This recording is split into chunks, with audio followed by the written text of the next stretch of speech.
تاریخ کا برق برق انسانوں کے لیے عبرتوں کا موقع ہے۔ انہی واقعوں سے ایک واقعہ امام حسین ابن علی کا ہے۔ یہ واقعہ کربلا میں پیش آیا۔ جب سے اللہ تعالیٰ نے اس کائنات کو پیدا کیا، اس وقت سے لے کر آج تک اور قیامت کی صبح تک شاید ہی ایسا واقعہ رونما ہوگا۔ اس واقعے پر تاریخ کو خود رونا آ گیا۔ 1400 سال پہلے کا واقعہ ہر بار سننے کے بعد ایسا لگتا ہے جیسے کل کا واقعہ ہے۔ جتنی بار پڑھا اور سنا جائے دل کو رونے پر مجبور کر دیتا ہے۔ تو ناظرین، یکم محرم سے 10 محرم تک کربلا کے سر زمین پر جو کچھ بھی ہوا، تاریخ اس بات کی گواہ ہے۔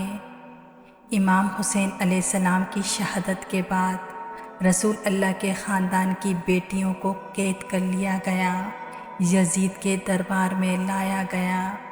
یزید نے سپاہیوں کو حکم دیا کہ ان سب کو قید میں ڈالا جائے۔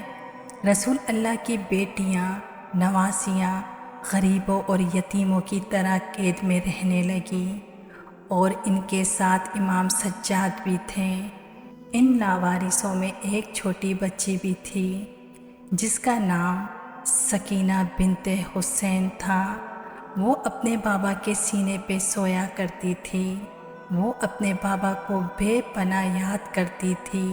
وہ روتی رہتی تھی اور بابا بابا کرتی رہتی تھی۔ بی بی سکینہ کی آواز میں اتنا درد تھا کہ یزید کی محل کی دیواریں ہلنے لگی۔ یزید نے کہا، اس بچی کی آواز نے مجھے بے چین کر دیا ہے، اس کو زندان میں ڈال دو تاکہ اس کی آواز میرے کانوں تک نہ پہنچے۔ بی بی سکینہ کو زندان میں رکھا گیا۔ اس 4 سال کی بچی بی بی سکینہ کو زندان کے اندھیرے میں ڈالا گیا۔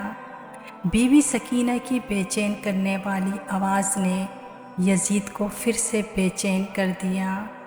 یزید شراب پیتا رہا لیکن پھر بھی اس کو سکون کی نیند نہ آتی۔ بی بی سکینہ کی آواز نے اس کو اتنا بے چین کر دیا کہ بالآخر یزید نے کہا، پوچھو اس بچی سے آخر یہ چاہتی کیا ہے۔ سپاہی امام سجاد کے پاس گئے اور جا کر کہنے لگے، یزید کہتا ہے اس بچی سے پوچھو آخر یہ چاہتی کیا ہے۔ امام سجاد رو کر کہنے لگے، یہ بچی اپنے بابا کو چاہتی ہے، صرف ایک بار اس کو اس کے بابا کا سر لا دو، یہ بچی خاموش ہو جائے گی۔ یزید نے امام حسین علیہ السلام کا سر مبارک زندان میں بھجوایا۔ جیسے ہی بی بی سکینہ اپنے بابا کا کٹا ہوا سر دیکھتی ہے تو ساروں قطار رونے لگتی ہے اور کہتی ہے، بابا مجھے آپ کے بنا نیند نہیں آتی، بابا آپ کے جانے کے بعد شمر مجھے تماچے مارتا رہا، بابا آپ کے جانے کے بعد کوئی مجھے تازیانے مارتا رہا، بابا آپ کے جانے کے بعد ہمیں قید کر دیا گیا، بابا آپ کے جانے کے بعد مجھے زندان میں ڈالا گیا۔ بی بی سکینہ اس طرح روتی رہی، اپنے بابا کا سر چومتی رہی تو کبھی اسے پیار کرتی رہی۔ اتنے میں بی بی سکینہ کی رونے کی آواز بند ہو گئی۔ امام سجاد فرمانے لگے، انا للہ و انا الیہ راجعون۔